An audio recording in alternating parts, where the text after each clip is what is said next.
राधे राधे। राधे राधे। अधिक मास की शुक्ल पक्ष की एकादशी का नाम पद्मनी है। इस एकादशी के व्रत की कथा और महात्म्य को सर्वप्रथम मुनि पुलस्त्य ने श्री नारद जी को सुनाया था। पुनः इसका संवाद भगवान श्री कृष्ण और युधिष्ठिर जी के बीच हुआ है। इस एकादशी में श्री राधा कृष्ण और शिव पार्वती की पूजा की जाती है। व्रत विधि। एकादशी के दिन प्रातः उठकर नित्य क्रिया से फारिग होकर दातुन आदि करके 12 कुल्ले करने चाहिए। फिर सूर्य निकलने से पहले किसी पवित्र तीर्थ स्थल पर स्नान करने के लिए जाना चाहिए। यदि आसपास कहीं भी पवित्र तीर्थ न हो तो तीर्थ स्थान का स्मरण करते हुए किसी कुएं, तालाब या बावली पर स्नान करने जाना चाहिए। स्नान करने से पहले शरीर में मिट्टी लगाते हुए ये प्रार्थना करनी चाहिए, हे मृत्तिके, तुम्हें शतबाहु रूप भगवान वाराह ने पाताल से निकाला है। ब्रह्मा जी ने तुमको दिया है और मुनि कश्यप द्वारा तुम अभिमंत्रित हुई हो। तुम मेरे शरीर को छूकर मुझे भगवान की पूजा करने के लिए शुद्ध बना दो। फिर भगवान से मानसिक आज्ञा लेकर गोबर, मिट्टी, तिल, कुशा तथा आंवले के चूर्ण से स्नान करना चाहिए। स्नान करने के बाद बिना फटा सफेद वस्त्र धारण करना चाहिए। फिर सोने, चांदी या तांबे की राधा कृष्ण और शिव पार्वती की प्रतिमा का पूजन करना चाहिए। धान्य के ऊपर मिट्टी या तांबे का घड़ा रखकर उस घड़े को वस्त्र तथा गंध आदि से शोभित कर उसके मुंह पर रखे तांबे या मिट्टी के पात्र पर भगवान की प्रतिमा को रखकर धूप, दीप, पुष्प, गंध और नैवेद्य से भगवान की पूजा अर्चना करनी चाहिए। उसके बाद भगवान की प्रतिमा के आगे भगवत नामों का उच्चारण करते हुए नृत्य करना चाहिए। नृत्य और गान से भगवान बहुत प्रसन्न होते हैं। हर भगवदीय कार्य में भगवान के नामों, गुणों, यश, कीर्ति का कीर्तन करते हुए नित्य जरूर होना चाहिए। इसके बिना कोई भी धर्म अनुष्ठान या भगवदीय कार्य संपन्न नहीं होता है। अपने प्रिय सखा अर्जुन से अपने दिल की बात कहते हुए भगवान श्री कृष्ण ने कहा है, मेरा नाम गा गा कर मेरी मूर्ति के समीप जो नाचता है, अर्जुन, यह मैं तुझसे सत्य कहता हूं कि उस व्यक्ति ने मुझे खरीद लिया है। ऐसे व्यक्ति के सैकड़ों मनवंतरों के जन्मों के पाप नष्ट हो जाते हैं, जैसा कि धर्मशास्त्र लिखते हैं। जो प्राणी आनंदित होकर भक्ति पूर्वक अनेक भावों से भगवान की मूर्ति के आगे नाचता है, उसके सैकड़ों मनवंतरों के जन्मों के पाप नष्ट हो जाते हैं। नित्य और संकीर्तन की बात को बार बार दोहराया गया है। ताली बजाते हुए जो व्यक्ति भगवान की मूर्ति के आगे नृत्य करता है, उसके शरीर में रहने वाले पाप रूपी सारे पक्षी तत्काल उड़ जाते हैं। पद्मनी एकादशी के दिन पतित तथा रजस्वला स्त्री का दर्श स्पर्श नहीं करना है। क्रोध तथा असत्य भाषण से भी बचना है। गुरु और ब्राह्मण की निंदा भी नहीं करनी है। इस एकादशी के दिन भक्तजनों के साथ भगवान के सामने बैठकर श्रीमद् भागवत महापुराण की कथा सुननी चाहिए। पद्मनी एकादशी का सारा दिन भगवत नाम जप, स्मरण, ध्यान, संकीर्तन और सद्ग्रंथों के स्वाध्याय में ही बीतना चाहिए। रात्रि में जागरण करके नाच और गान द्वारा भगवान का स्मरण करते रहना चाहिए।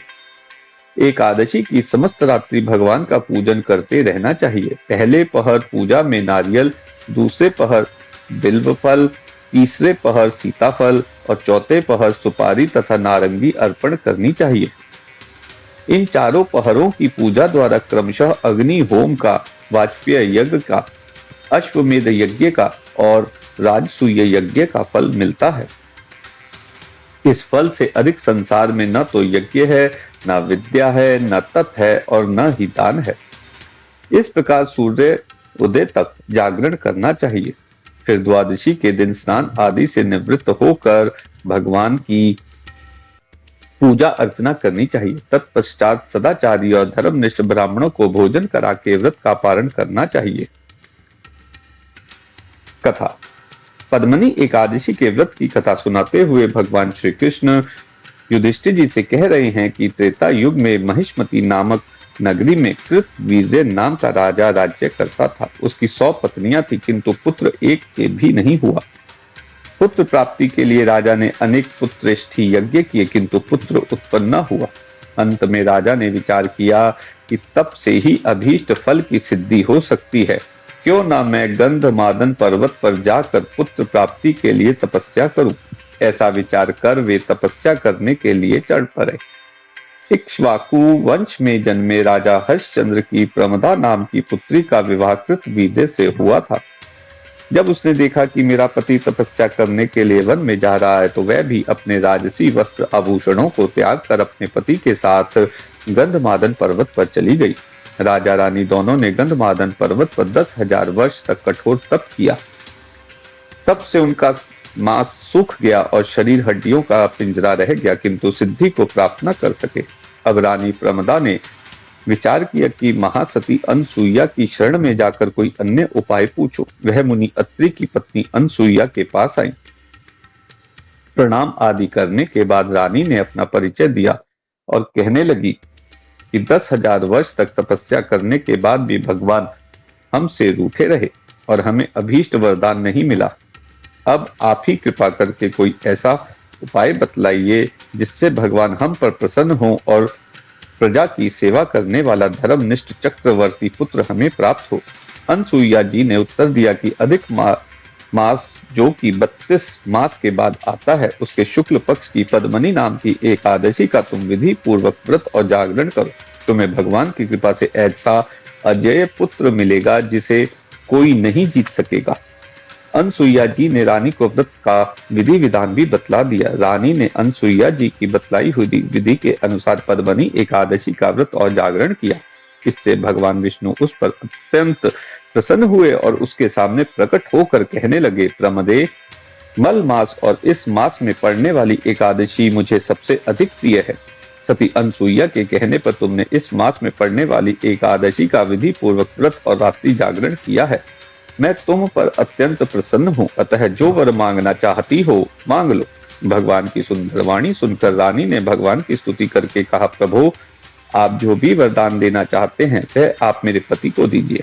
भगवान विष्णु राजा से बोले कि तुम्हारी पत्नी ने मुझे प्रसन्न कर लिया है, अतः तुम अपनी इच्छा के अनुसार वर मांग लो। तब राजा कृतविजय ने भगवान से यह वर मांगा कि आप मुझे ऐसा उत्तम पुत्र प्राप्त होने का वर दीजिए जो सबसे श्रेष्ठ हो, सबके द्वारा पूजित हो तथा आपके सिवाय और किसी से न जीता जाने वाला हो। भगवान ऐसा ही वरदान देकर वहां से अंतर्धान हो गए। भगवान के वरदान के फल स्वरूप राजा कृतविजय और रानी प्रमदा के यहाँ एक महान तेजस्वी पुत्र पैदा हुआ, जिसका नाम कीर्तिविजय रखा गया। कीर्तिविजय महान प्रतापी राजा थे, जो कि भगवान के अतिरिक्त सबसे अजेय थे। सभी देव दानव उन्हें प्रणाम करते थे। एक बार कीर्तिविजय ने रावण को बंदी बनाकर जेल में बंदी कर दिया था और फिर बाद में पुलस्त्य मुनि के कहने पर उसे छोड़ दिया था। महात्म्य: पद्मनी एकादशी का विधि पूर्वक व्रत करने से पापों के समूह नष्ट हो जाते हैं। पद्मनी एकादशी का विधि पूर्वक व्रत करने से मनुष्य यश कीर्ति को प्राप्त कर अंत में विष्णु लोक में जाता है। ओम नमो नारायणाय। श्री राधा कृष्णाभ्याम नमः। राधे राधे।